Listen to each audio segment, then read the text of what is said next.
All right, you guys, so one of the three questions at the end of the test, the constructed response questions, is about medication decay, and it gives you a table. So this is not the same table, but it is a table I found. And it wants you to write an equation. Well, first of all, it wants you to decide, given the situation, what type of relationship it is. And any kind of decay where it's decaying by a certain rate is always going to be exponential decay. So if you remember our formula where, equals A, let's pretend that's an A there, times 1, and since it's decay minus our rate to the power of x, okay, and in this table, I'm just making marks everywhere. In this table, there's our starting value, there's our A. I need to make that skinnier. There's our A is 1,000, right? And what we need to find out is, like, what are we multiplying by each time to get to the next value? So you can just have your calculator ready, and I'm going to take, what am I multiplying 1 by to get to 0.989? So what I'm going to do is I'm going to say 0.989, and I'm going to use the inverse, which is divide by 1. Obviously, that's 0.989. Let's see if it works for the next one. What if I put 0.977 divided by 0.989? Okay, and I get approximately 0.989 back. So I'm going to say we're multiplying by 0.989 each time here. So we know our A value. We know 1. Our A value is just 1 times each time 0.989 to the power of x. Now, you're wondering, why didn't I subtract that by 1? Because when we find out what number you're multiplying by, you've really already figured that out. So we didn't find the decay rate. The decay rate here would be what's the difference between there? 0.02 approximately. Okay. That's the decay rate. It's the opposite. That's how much is going away. We're using multiplying by the number that's there. If we set it up the other way, it just would have been an extra step we didn't need, but 1 minus 0.02 would give us that 0.98 there. But it was really a step we didn't need in this particular case, since we had the actual table and we can find what we're multiplying by, as opposed to like the decay rate that's happening. So then it's asking for you to come up with the equation. That was the first part.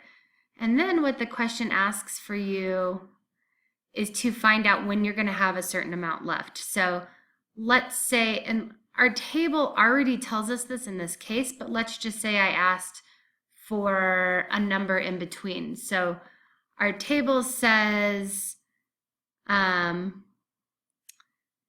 20, it's 0.79. At 19, it's 0.80.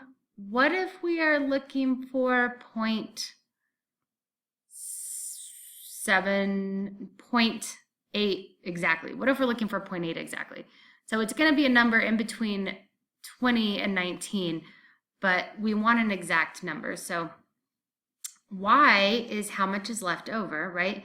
So that's going to be our, how much is in the system? That's going to be our 0.8 exactly, equals, and we don't really technically need that 1 there because it's just going to make it 1 anyway, 9 to the power of x, right? And if we take the log of both sides, right?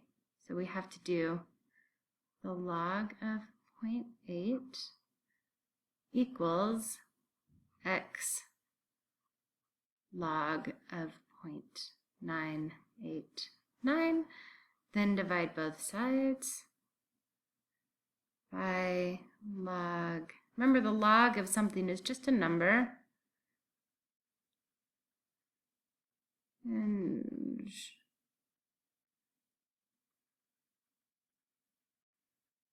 okay, this cancels, so my x value is equal to the log of 0.8 divided by the log of 0.989, and we get 20.17.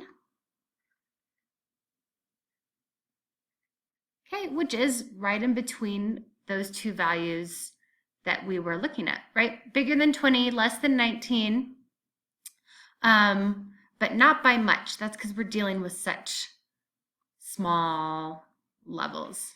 Okay, so you just have to, I think, remember some of your logs, but in this case, just practice this one, because the x comes out in front, the exponent comes out in front of the log of that number, because that's the only one it's going to ask you to do. Then I am going to do one Ferris wheel problem with you guys, because you will get extra credit if you give me even something on the test, okay? And if you just think about it as a function like transformation problem, it'll be pretty easy. All right, let's say we have a Ferris wheel that is 60 feet in diameter. Okay, so from there to there, 60, so the radius is 30, right? And let's say that the center of the wheel is, I don't know, 35, 30, no, how about 40? 40 feet off the ground. So the ground is 10 more feet, so people must have to walk up to a platform, right? There's 10 feet here. People must have to walk up to on a platform in order to get there, okay? And let's say one revolution, an entire revolution around, takes 60 seconds. So 60 seconds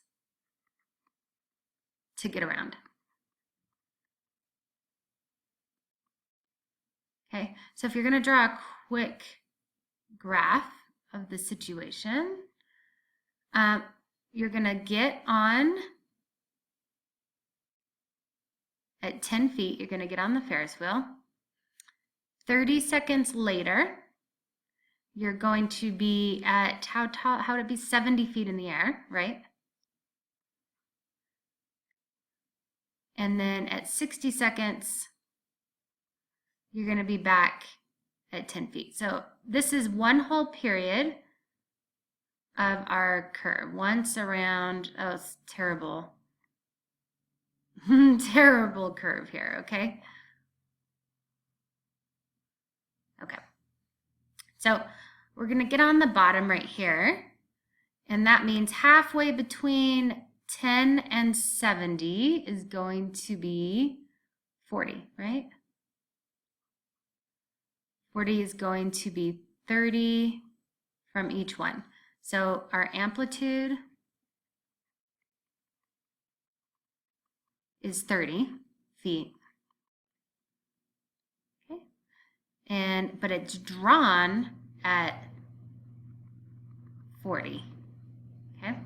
And in this one, we're going to use the cosine because we're starting at the minimum value. If you're starting right in the middle, you want to use the sine. So normally this 40, that's where 0 is, right? So this is obviously a cosine curve, but normally the cosine starts at the top at 1, and we want to start below. So we're going to, first of all, it's going to be a negative cosine because we're going to reflect it around here. So we take our amplitude. This is going to be our stretch, just like for any type of function. That's going to be our stretch, and it's negative. And I want you to put this in the graphing calculator. We'll do it together maybe in just a second. Cosine, okay? Now we're going to, on the inside here, we're going to take 2 pi, and you will always do this. It will always be 2 pi. We're trying to figure out our horizontal stretch. It's always going to be 2 pi divided by how long it takes for 1 revolution, which is 60. And last, we're going to say, we talked about how normally this 40 is our 0, right? But this would normally be our 0 because half of our curve would be on one side of the 0 and half on the other, right? If it was down here before we have shifted it up or down. But now that 0 is at 40. So just like any function on the end, we're going to add 40 feet out there, okay? So we have height as a function of time, but I used x, it probably should have been t. And this should be our equation. I went ahead and graphed it for us, okay? And if you look in, I just typed in negative 30 cosine, pi over 30. I made 2 pi over 60 just into pi over 30 times x here plus 40. And as you can see from the graph, we get on at 0, okay? And then we go up to the top, and that should be 70. I haven't checked our table yet, so hopefully this all, if so at 0 seconds, let's check our table. At 0 seconds, we're at 10 feet, so that's correct, good. And let's check at 60 seconds, because we should be back down to 10 feet, yep. And then we can check one more, 30 seconds, we should be at 70 feet, right? 30, oops, that's 3 seconds. 3, 0.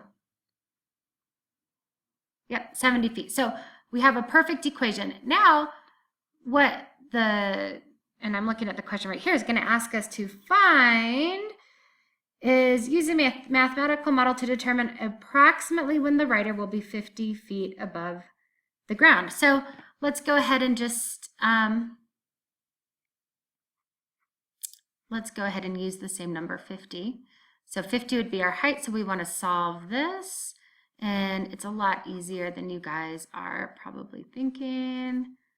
We'll just do pi over 30x plus 40. So subtract 40 from each side. We get 10 equals negative 30 cosine pi over 30x.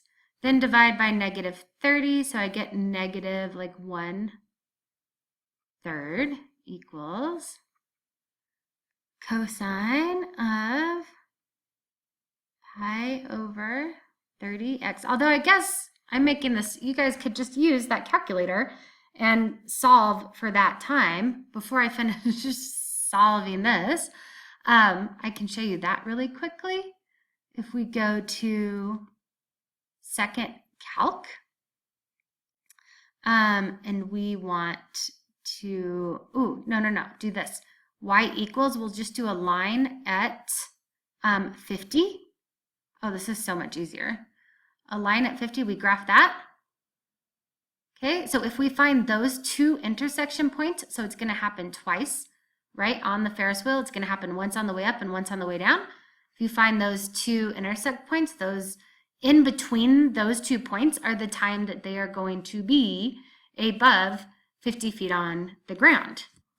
But just in case you want to do it this way, we'll take the arc cosine of both sides, right, of negative 1/3 equals, we still have pi over 30x, so then we have to multiply cosine, arc cosine of negative 1/3 is just a number, and then we're going to need to divide that by the fraction pi over 30. Okay, if we divide both sides by pi over 30, we'll isolate x equals, oops, there it is on the graph, and here it is when I typed it in, the inverse cosine of negative 1/3, also known as the arc cosine. And then I took that answer and I divided it by pi over 30, and I got approximately 18.25 seconds. Okay, and that is also, oops, what? Come on. That is also what? I'm running out of time. I got on my graph right there. But remember, there's two intersections there.